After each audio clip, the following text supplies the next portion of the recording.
In the days when Israel first had kings, one man rose from humble beginnings to lead the people. Saul, chosen by God, brave in battle and tall among men. He was everything a king should be, strong, fearless, and full of promise. But the story of Saul would not end in glory. It would end in tragedy. At first, Saul listened to God. He trusted the words of the prophet Samuel, and the Lord gave him victory after victory. But as the years passed, Saul's heart began to change. He grew proud, impatient, and careless with God's commands. One day, when he was told to wait for Samuel before offering a sacrifice, he became restless and offered it himself.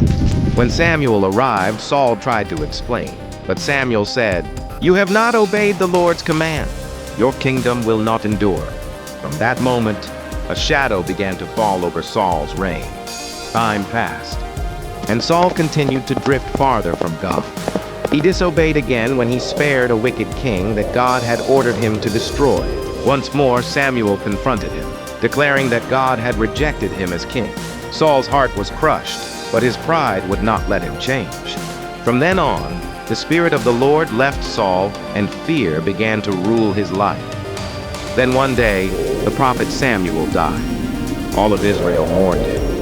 But for Saul, it was more than grief. It meant the voice of God's prophet was gone forever. The one man who could guide him was no more.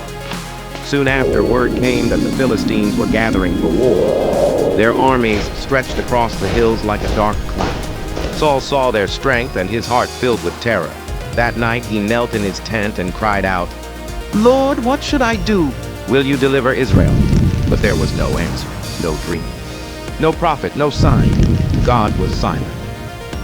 In his fear, Saul turned to his servants and said, "Find me a woman who is a medium so I may inquire of her." They hesitated, because Saul himself had banned all mediums and spiritists from the land. But the king was desperate. His heart no longer trusted God. His men whispered, "There is a woman at Endor." That night, Saul put on a disguise, a simple cloak instead of his royal robe. He left his palace quietly with 2 servants and walked through the darkness. The wind howled. His torch flickered. Each step took him further away from the path of obedience. At last, they reached the woman's house. She looked at them warily and said, "You know what Saul has done? He has banned all who call up spirits. Why are you setting a trap for me?" Saul swore an oath to her. "As surely as the Lord lives, you will not be punished. Bring up Samuel for me." The woman hesitated, then began her ritual. Suddenly, she screamed. She saw a figure rising before her, an old man wrapped in a prophet's robe. Terrified, she turned to Saul and cried, "You are Saul!" The king fell to his knees, trembling, and said, "I am in great distress. The Philistines are attacking me, and God has turned away. He no longer answers me. Tell me what to do!" The spirit of Samuel spoke. "Why do you ask me, since the Lord has turned away from you and become your enemy? The Lord has done what he said he would do. He has taken the kingdom from you and given it to David, because you did not obey the Lord. Tomorrow you and your sons will be with me, and the Lord will hand Israel over to the Philistines." At those words, Saul fell face down to the ground, paralyzed by fear. The woman and his servants lifted him, but his strength was gone. He refused to eat until the woman urged him, "Please, you must have strength for the road ahead." She gave him bread, and he ate in silence, his eyes empty and cold. When he left that night, he knew the truth. His time was over. The next morning, the battle began. The Philistines charged across the hills, and the Israelites ran before them. Arrows filled the sky. Saul watched as his brave sons fought and fell, even Jonathan, the one who had always loved him most. One by one, they died before his eyes. Saul was struck by the enemy's arrows, wounded and weak. He looked at his armor-bearer and said, "Draw your sword and kill me before they capture me." But the man refused, too afraid to harm the king.